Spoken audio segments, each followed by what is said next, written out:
Hi, and welcome to another video, another city for the Home Coffee Brewing with April series. So I'm biking around in Kyoto. I spent a few days here visiting one of our Indigo partners that we actually work with down south in Tokushima.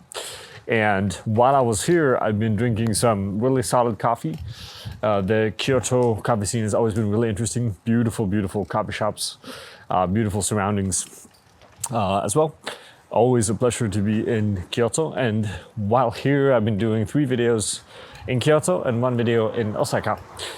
So super happy to share with you a little bit on how the Japanese kind of home brewing scene, or how they're using the April Brewer when they're brewing coffee at home. So as always, thank you for watching and all of this, and enjoy a little bit of Kyoto and the home brewing videos. We're gonna meet up with Jum, that is about to start his own coffee roastery and coffee shop. And we're kind of excited to see how he's using the April Brewers to brew some of his own roasted coffee. So let's come on in and see what he's up to. So we're in Kyoto for the first time in this home coffee brewing series, which is really exciting. And we're on the inside and we're about to brew some coffee, no? Yeah. Yeah? Do you want to walk us through maybe which coffee, first of all, what the beans are that we're going to use? I'm gonna brew Colombia. Yep. Washed Castillo. Yeah. From which farm? The farm. Didimo Guzman. Yeah. This is a name of farmer. Yeah, sure. Yeah. So that's the producer, right? Yes, producer. We don't actually know the farm name, but I'm sure some of you know the farm name, or we have Googled the farm name, so we know before that. The coffee tastes like Azuki bean paste. Yes. Maybe you want to describe that. Uncle. Yeah. Yeah. And that's what for people that don't know what that is. How would you describe that? The sweetness. Kind of the Azuki beans. That's the like purple. The purple and dessert beans, a almost, little right? bit maybe sticky or maybe not stick, but smooth. That kind of paste. Yeah. Yeah. Okay. So something quite sweet and Quite a little bit like sweet and- sticky. Yes. Yeah. And a bit intense maybe. A bit intense. Refreshing acidity, like white wine with pomegranate, so like quite acidic. Yeah. And is it acerola? Acerola, yeah. Acerola. What's acerola? Acerola is red and I'm gonna check. Yeah, sure. Sorry. We're Googling this now to figure out. No, but it's really interesting when you travel around like this because you see different like flavor notes and taste descriptors that I'm not so used to it. Yeah. Which I think is really interesting, right? Sure. Acerola. Let's see what Google says. Acerola. Just a second. Okay, I'm gonna check. Oh yeah, it's better with the Japanese one. Yeah. Ah, Do you not? is that rosehip? Not rose here. No. It's Should we maybe just see Yeah. if you show the the camera? acerola. We're gonna have to show this really close. We just do this so that maybe you guys can see it, and I'm sure we can figure out a way to show this more clearly for you guys as well. Okay, it almost looks like cherry tomato. Yeah. How does it? What's the flavor? What would you say is if you want to describe what kind of flavor acerola is? Is it like very fruity? Is it very It's, red? Is it acidic? Yeah, maybe acidic, but not so intense, and the flavor is not so powerful. Yeah. I mean, really calm, but it's really unique. Okay. Yeah. Interesting. That means I'm very excited to try this because I don't think I ever heard that as a flavor descriptor before. That's really cool. And this coffee is actually something you roasted yourself, no? Yes. Yeah. Awesome. Actually, yeah. Do you want to walk us through a little bit of that? So if it's like what kind of style of roasting and what kind of machine are you Yeah. roasting on? Yeah. This brand is Solkatt coffee. Yeah. I think he knows because Solkatt is I know, actually. Swedish and Norwegian. Solkatt. Is it actually like sun cat? Sun cat, yeah. Pretty much, yeah. Yeah. I have a cat and but the Solkatt it's mean the reflection of the sun, right? Yeah. Yeah, Yeah, and exactly. Yeah. it's really unique. It's a change in that form Yeah. and reflect everywhere. Yeah, so I just would like to reflect the good connection Yeah.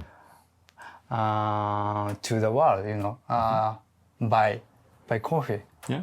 Yeah. Okay, interesting. So And you started kind of your coffee journey in Berlin, right? in Berlin, yes. So we actually met before, Yeah. which is a little bit random, but I roasted a competition coffee for you. Yes, yes. A very long time ago when we both lived in Berlin. In Berlin, right? yeah. Yeah, he was working in Five Elephant, and I came to ask, maybe could you roast coffee for my competition? In Japan. Yeah. Exactly. Yeah. And I still remember the coffee, actually. We talked about that before. So it's really fun that we can actually meet together here in Kyoto again. Right? Yes. Yeah. Yes. Very nice. So, and you are also actually then, so Solkatt is going to be a coffee shop. Yes. Yes. So it was after the summer, right? After the summer, yeah. And it's actually kind of in the very building that we're in right now. Yes. Yeah. So we're super excited about that. And then after the summer, when you're in Kyoto, make sure you swing by the Solkatt coffee shop, right? Yeah. Let's see how the coffee tastes first, maybe. I'm really interested. So would you say, roast-wise, would you describe this as, let's say, light roast, medium roast, a dark roast? Where are you on the world of coffee roasting? It's a light roast. Light roast? Mm-hmm. Yeah. Is that something that you kind of got with you from Europe when you lived there, or is that something that you found here in Kyoto? From Europe. Yeah. Yeah. Well, I would say especially from North Europe. Yeah. Yeah. Definitely. Yeah, because I had worked in at Populous Coffee in Berlin. Yeah, they are also from Finland. And I was inspired from North Europe country a lot. Of course, from you. And also, I mean, we should show this bag, I think. Yeah. This is also really funny because we have a mutual friend based in Copenhagen, Nubiaki. Nubiaki, Nobu. And he doesn't own hip hop, but he's the roaster and I'll say head brewer. Yeah. Kind of head of coffee, I guess we can say. Yeah. So it's really also fun that you have his coffee here. Yes. Yeah. Okay, very cool. Let's start brewing. Let's see what we're gonna do. So I noticed on the bag there's actually already kind of a recipe. Yes. In the very bottom there. 11 gram to 200 milliliter. Is that what we're gonna do now, or are you gonna try something different? I think I'm gonna do this recipe. Yeah. Awesome. Let's go for it.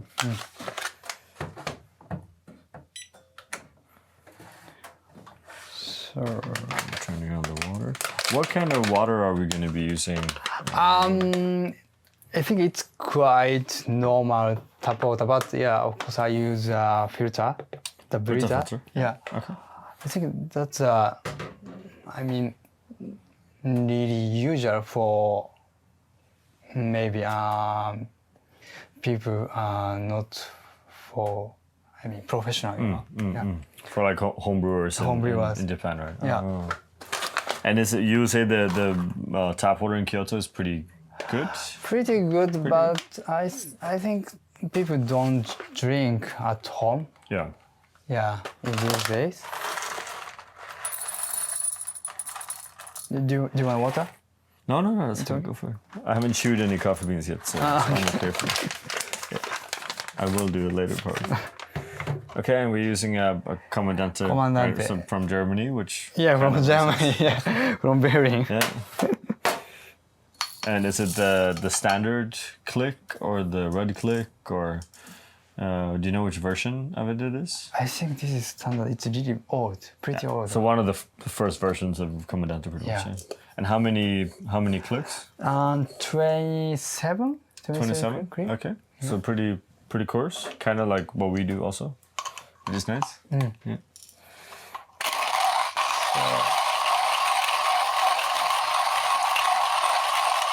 So how many people use Comandante?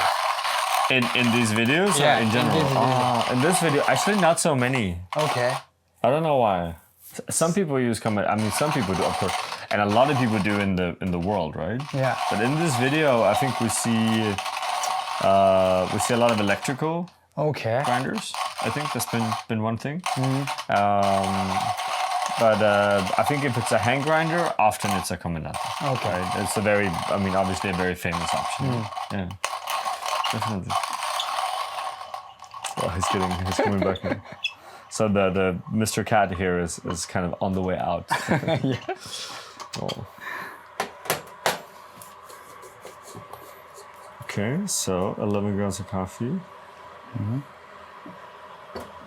Oh wow. Yeah, aroma you can feel. Well, you can feel a little bit fresh, little bit like green. Yeah. Yeah. But also quite fruity. You have a little bit of this kind of, let's say, brown. I don't want to say it's not earthiness in a negative way, but it's like a Castillo as a varietal has this like more kind of full body, little bit earthy character to it, which kind of comes through as well. But also just a lot of fruits, right? Yeah. There seems to be a mix of kind of red and green in some way. So 11 grams. So I would say in general, 11 grams is a pretty low dose. Do you want to share how you kind of came up with that kind of dose? Yeah. Why I use low dose? Because with low dose and say lots of water, we can extract a lot. Yeah. Well, but it's not necessary to extract a lot. But it's good to extract as much as we can. Yeah. And if we don't taste negative, right? Yeah. So that's why I try. Yeah. Yeah. Do you usually try a lot of different recipes, or do you almost always use 11? Always use 11. I always use 11. Yeah. Okay.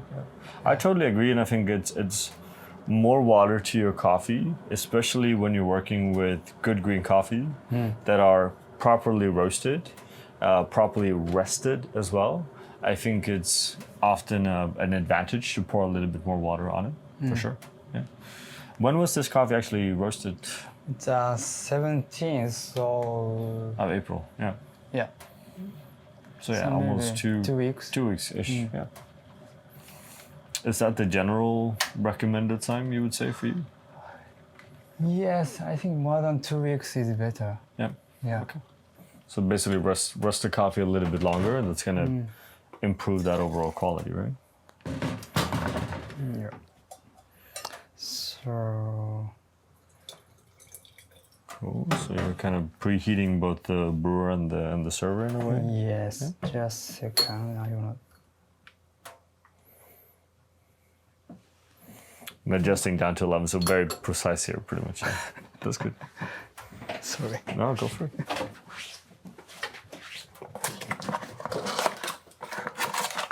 Ah, yeah, paper filter. Yeah, paper. I see. It looks like you're having the glass brewer as well, right? Yes. I had.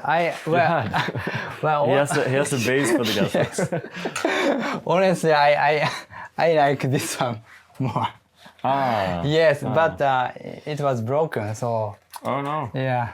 How? Well, I just how to say? You dropped it in the. Yeah. Okay. Yeah. Don't drop your glass brewer in the Yeah, sink. please. It's really beautiful. We'll send you a new one. Don't worry. Yeah. That's the least we can do. You invite us here, right? So we'll send you. Okay. Thank you. Yeah. And ideally I would like to use April filter, of course, but I don't have now, so That's a Kalita yes, 155, right? yes, Yep. exactly. So Kalita, we said this many times in the video, I think, and Kalita is the paper filter that we used initially. So obviously it is an option. The challenge, I think, especially with the plastic brewer, is that it's the base of the filter that is a little bit tight. Yeah. So the one that we have is custom to fit the whole size perfectly, right? Okay, so we rinse that out. Rinse them out and just. So you do quite a proper rinse. You use like quite a lot of water. Yeah, because the smell I don't like. This paper smell. From the Kalita, yeah, sure, from the Kalita. So yeah. True. That's a difficult. So. And this is this a Kalita? Yeah, it's Kalita. Yeah. So basically Kalita pouring kettle. So. Go for it. And the water is basically you boil up the water. Yes. You preheat it and then you're pouring it over. Yep. So brewing temperature around 95 ish. Yeah. All right. Okay, so you're using something with a spoon there. First pour, okay. So around 40, 45. Yeah. Yeah. And then quite an aggressive stir. Yeah. What's the main reason for stirring? To open. It's for brewing. So I want to divide water to whole beans or whole coffee powder. Yeah. So making sure that all of the coffee gets wet as soon as possible. Yeah. Yeah. And then we're waiting up to 40 seconds. 40 seconds. Yeah. Yeah.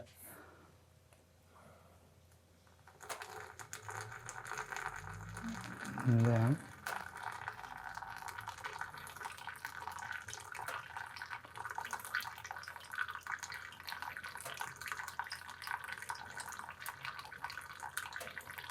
Okay, so a continuous pour. Maybe. Yes. Yeah. It's a very Japanese of you, if I'm allowed to say that. Like a pretty high, let's say, I can't say a high altitude pour, that sounds corny, but basically high up so you get a little bit more turbulence, I want to say. Very controlled, focused on the center first and then running on the circles. Which I would say is a pouring technique you find often in Japan. Really? But, Yeah, I think so. Maybe think- not. okay. Correct me if I'm wrong, internet. But that's something I've seen. I mean, or at least I know Noble, for example. In Korea. I know he does some of it as well. But at least it's very kind of controlled. Also, when I've been brewing coffee with, let's say, Tetsu as well, he's also like a fan of a very controlled, sometimes a little bit higher pouring. Where did you find the inspiration for this style of pouring? well, actually, Nob told me. Yeah, that's Sure. right. So Nobu. Oh, this is so interesting. Yeah. Very funny. I'm not sure if Nobu has brewed with the April brewer. Maybe I will talk with Nobu. Yeah, about this. you should ask. I will ask for sure. I know he's a V60 fan. Why you don't Nobu, use? why don't you use the April brewer? No. Oh, very funny. But I remember actually he said maybe. Well, this stripper is quite nice. He said, yeah. He said that. Yeah, he said. To He me, said yeah. that. Okay, we have proof, Nobu, that you have approved this brewer. It's also Joseph that works with us and edits the videos here. Actually worked with The Nobu? Nobuyaki before. Well, I at think Democratic. I know him. Yeah, sure. Because So- he was working at Democratic. Yes, right? exactly. So this is going to be a really interesting video for all of us, I think. Okay, so I just want to like observe a few things here because it's quite interesting. One, you actually have a very flat bed with this style of pouring, I think. Drained very kind of uniformly and evenly, which seems really nice. Total brew time, I'm going to say 3 minutes-ish. Is that what we were looking for, kind of? Yeah. Yeah, okay.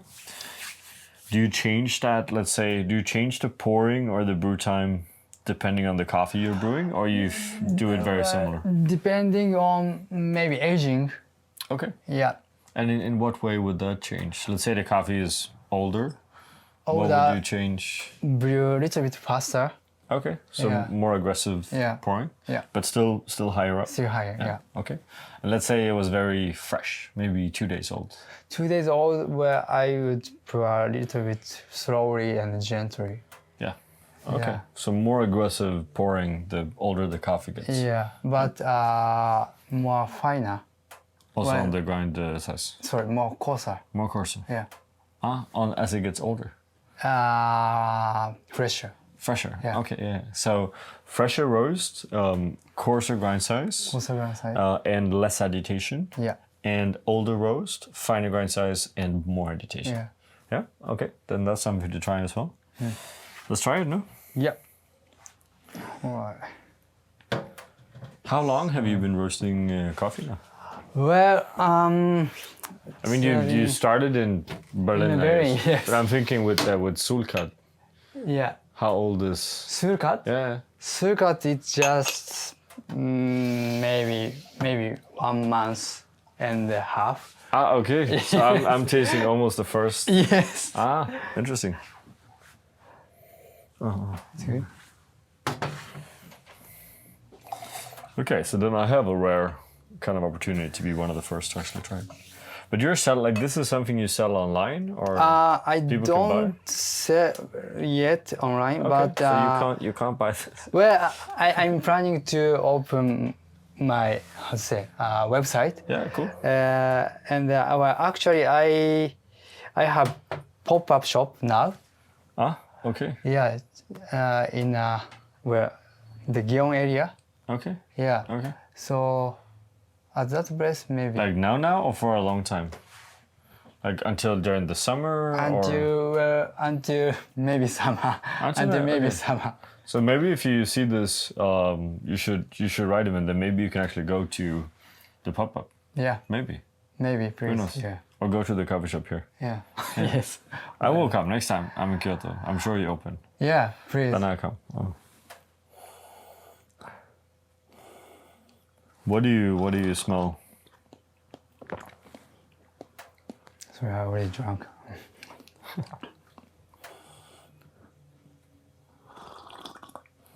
Smell is. Smell. I can feel a little bit fresh, but You have a little bit of that when you have a fresher roast. You get a bit of this kind of textured CO2 that is still in the coffee, which is why, for example, we pre-ground. So, for example, if you grind this today, brew it tomorrow, I think that could be perfect. so like you do in the shop. In the stores. Nice. But still, this is very. I think I want to say like red berries, Yeah. right? Yeah. I quite like the texture. I think you with that, because it's a pretty 27 clicks is a pretty coarse grind size Yeah. for actually a small amount of coffee. But I think it's really tastes like you extracted Yeah. the coffee. So good pouring technique from Nobu, maybe. Thank you. You should check out Nobu.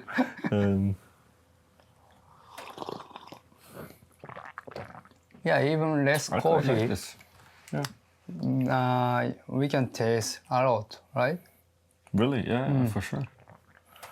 And the strength is actually really nice. It's not too heavy. It's not too light. It sits somewhere in the middle. Yeah. I get a lot, but that's a very Scandinavian thing. Rose hip. Do you know what that is? Do we have that in Japan? Which one? Rose hip. Rose hip, yeah, rose hip, yeah. yeah, So you can find rose hip. yeah. Maybe. Cool. I don't know. No, it's cool. doesn't agree with No. Which is okay. That's really nice because I would write down. You know, I would like to write down rose hip. You will That's- steal that and put that on the bag. No, because you have this like red berry, creamy, almost like orangey, not orange, but like color-wise, this coffee is a bit red and orange Yeah. in my book, which I quite enjoy. And it is a really good like texture to it as well, right? Yeah. And you said, if I remember correctly, you said it's a Loring roast? Loring, as well? yeah. Okay, cool. Which we obviously know a little bit about as well, which is kind of cool. I think when it cool down, we can taste more sweetness.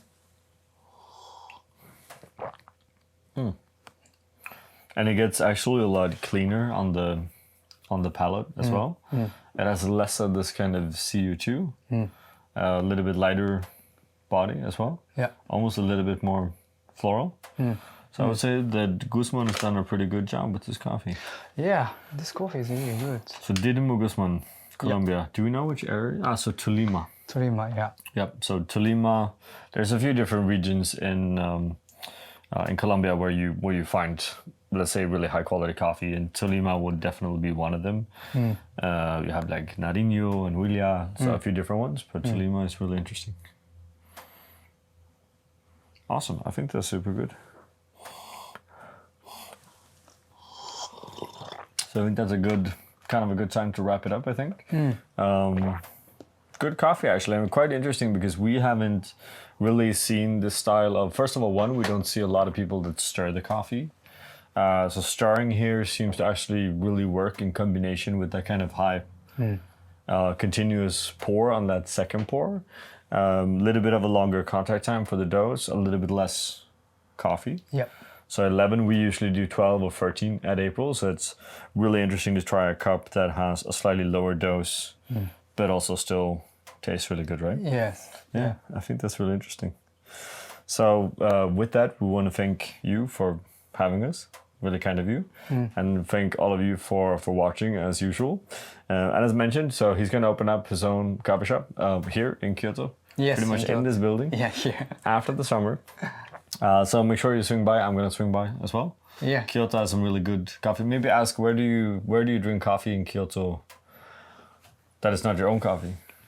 My coffee? Oh, no, like if you want to go to another coffee shop or other roastery, do you recommend any places in Kyoto? I think everybody knows, but yeah, Weekenders and maybe you don't know. That's a new shop, Yoshihara. I do not know that shop. Yeah. Okay. He was working at Class. He was head roaster, and he opened his own shop. So yeah. Okay. That shop is quite nice. Yeah. I will try. Yeah. Okay. So two recommendations, and then after the summer you go to Solkatt as well. Yes. Thank you very much. No, thank you very much. And thank you guys for watching. Thank you, Nobu from Denmark, that's clearly influenced this video as well. As always, your commenting is really helpful. Subscribing, sharing, all of this. So make sure you do that. This is again the first video here from Kyoto, and we have a few more videos coming as well. So stay tuned for those. And with that, we just want to say thank you and wish you all a good day. We want to give a special thank you to all of our Patreon supporters. It's because of you that we are able to continue to make these videos. And we want you all to feel free to always come with suggestions and ideas on the content that you want to see, because we are doing this for you and because of you. Thank you from all of us here at April.